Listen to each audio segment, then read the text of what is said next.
Tapos ngayong araw na ito mga kapuso, baka hindi nyo pa ho naaalala, ngayong pong araw na ito inaasang ipapatupad ng Civil Aeronautics Board yung pagtataas po ng bayad sa mga pasahero na hindi makasasakay ng eroplano dahil po sa overbooking. Dahil po sa Civil Aeronautics Board, obligado ang mga airline na i-refund yung ibinayad ng pasaherong hindi pasasakayin sa eroplano. Sa lokal o domestic flight, yung halaga ng refund ay aabot na sa 3,000 piso mula sa dating 150 pesos. Sa international flight naman, 5,000 pesos ang refund mula ho sa dating 300 pesos. Hindi, refund dito, hindi bukod pa sa ticket. Ito ang babayaran ng airline, no? Maliban pa doon sa ticket, ha? Kapag ka naantala o na-delay naman ang flight, lagpas ng 2 oras, kasalanan ng airline. Kailangan ng bayaran ng airline ang pagkain, hotel accommodation, transportation, pati yung communication ng mga apektadong pasahero. Hindi na masakop ng bagong patakaran ng mga delay o kanselasyon labas sa kontrol po ng airline. Nasa linya natin mga kapuso ang Civil Aeronautics Board, ang kanila pong Executive Director, si Attorney Carmelo Arcilla. Attorney, magandang umaga, si Joel Subel, live ka sa DCWB GMA News TV. Ay, magandang umaga, Joel, at sa lahat ng nakikinig ngayong umaga. Tuloy ito, Attorney, ngayong araw na ito ang implementasyon nitong bagong patakaran tungkol po sa rebooking tsaka overbooking. Actually, Joel, para mailagay natin sa tamang perspective, Opo. Mas mahalaga dito yung tinatawag nating Passenger Bill of Rights na ito ay iiral sa loob ng 1 buwan, Okay. Meron na tayong scheduled public hearing sa Huwebes. Kasi itong binabanggit mong patakaran, actually ito ay pansamantalang patakaran. Ito ay tungkol dun sa refundability ng mga tickets. At yung naging pansamantalang hakbangin ng CAB ay para gawing refundable ang mga ticket na promo fares. Kung ito ay hindi, alam ba, nagkaroon ng cancellation or flight delay ang isang airline na hindi naman kasalanan ng isang pasahero, Halimbawa, kaya natin sinasabing kasalanan ng pasahero kung no-show siya, nung hindi siya talaga sumipot. Okay, na-late siya ng dating, no? Oo, hindi niya na-beat yung 45 minutes check-in deadline. Yes. Siyempre, yung promo fare masyadong napakababa na niyan, So, hindi na siya refundable. Pero kung kasalanan ng isang airline, nag-cancel siya ng wala naman talagang valid na justification, ay magiging refundable yan at saka revocable, Kasi binabalanse natin ang karapatan ng pasahero at yun namang kapakanan din ng isang airline dahil napakahalaga din naman ng airline sa ating economic well-being, So, pero ang gusto ko pong bigyan ng diin ay ang talagang iiral na patakaran natin ay yung nilalatag nga po ni Kalihim Marrojas na yung Passenger Bill of Rights na siyang magiging talagang batayan ng karapatan ng mga pasahero sa airline at ng ng karapatan din o obligasyon. Ito po yung passenger-centered, so yung pong i-define po dito yung mga obligasyon ng ating mga airlines. Okay. Pero sinasabi po ninyo, ito pong pag-oobliga sa mga airline na i-refund ang ibinayad ng pasahero pagka hindi pinasakay ng eroplano, hindi napasakay ng eroplano dahil nga sa overbooking na hindi naman kasalanan ng pasahero, kundi kasalanan ng airline, ay provisional lamang po ito. Ngayong ito po yung sa refund, pero yung pong sa... i-refund, yung sa meron tayong tinatawag na Economic Regulation 7 about denied boarding, kung halimbawa nagka-overbooking, kasi ang overbooking umiiral ngayon, dahil yan naman ay isang kalakaran na pandaigdig, Gatadangan nga lamang na ito'y pwede ring abusuhin.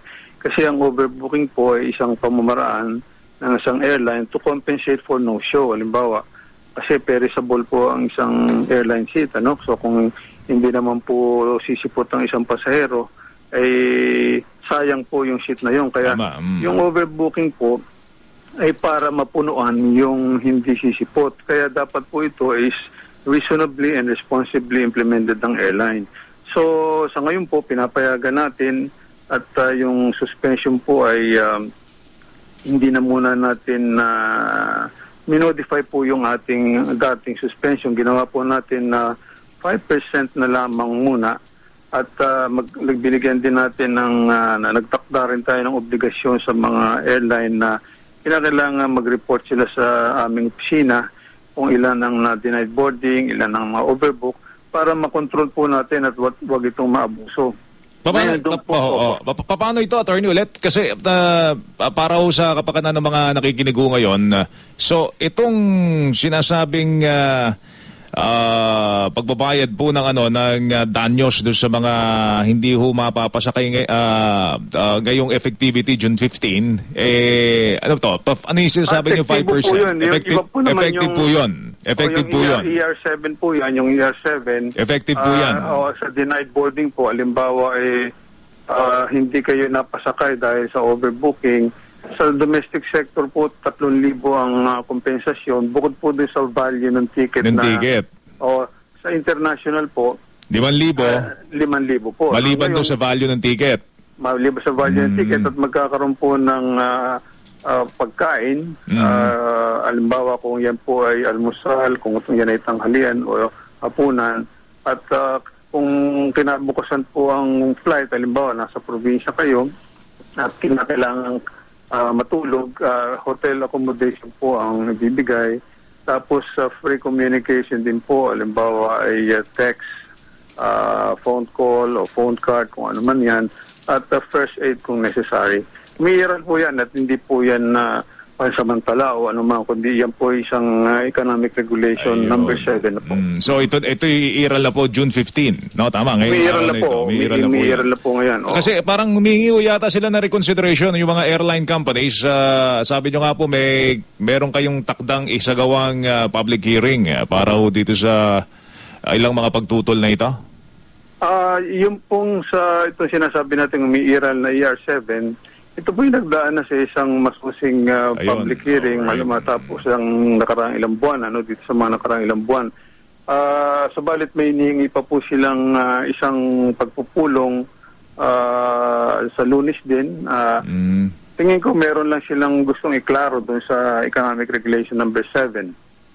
Ngayon dito po sa refundability at revocability, nag-file po sila at saka sa overbooking, nag-file po sila ng motion for reconsideration, ang tatlong airlines, Cebu Pacific, Just Air at saka Sea Air, Kung kaya parang medyo isinaisang tabi po natin ng kaunti yung ating suspension, gaya nga nung dati, binan natin pansamantala ang overbooking, pero dahil ang atin naman pong datos na nakuha sa ating pagmomonitor ng mga services ng airline, lumalabas po na hindi naman ganun ka-prevalent ang problema ng overbooking. Kaya medyo minodify po natin ang ating resolution at inaalaw po natin na not more than 5%. Doon naman po sa refundability, minodify din po natin na kung talagang no-show po ang isang pasahero, ay hindi na po refundable.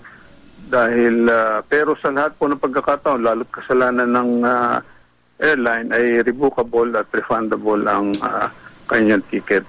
Alright. May ilang mga reklamo rin tungkol po doon sa pagbababa ng mga pasahero. Alam nyo, hindi ko malaman kung sa ibang airport, pero doon sa mga airports na aking napuntahan, talagang parang regular po yung talagang dumadaan po sa tube, no?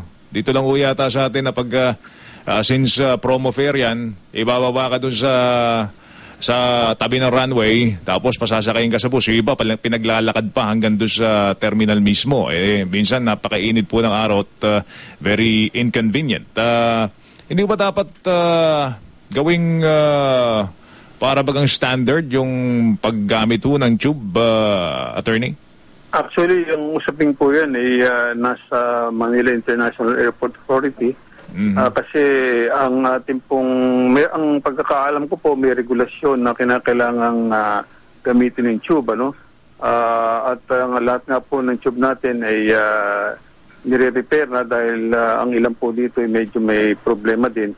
So, ang pagkakaalam ko po ay may patakaran na inoobligang gumamit ng tube. Kasi medyo nagtitipid din po ang ating mga budget airlines dahil ang paggamit po ng tube meron ding medyo mahal din. Pero yun nga po, sa kapakanan ng mga mananakay natin ay pinag-aaralan pong masusi itong bagay na ito sa paggamit ng tube kasi sa convenience nga po ng mga pasero. Pero kung mapapansin natin, maski sa Changi Airport, yung mga budget airline po sa ibang bansa, talagang hagdan din po ang ginagamit. In fact, sa budget airport sa Singapore, walang tube ang kanilang itong budget airport nila.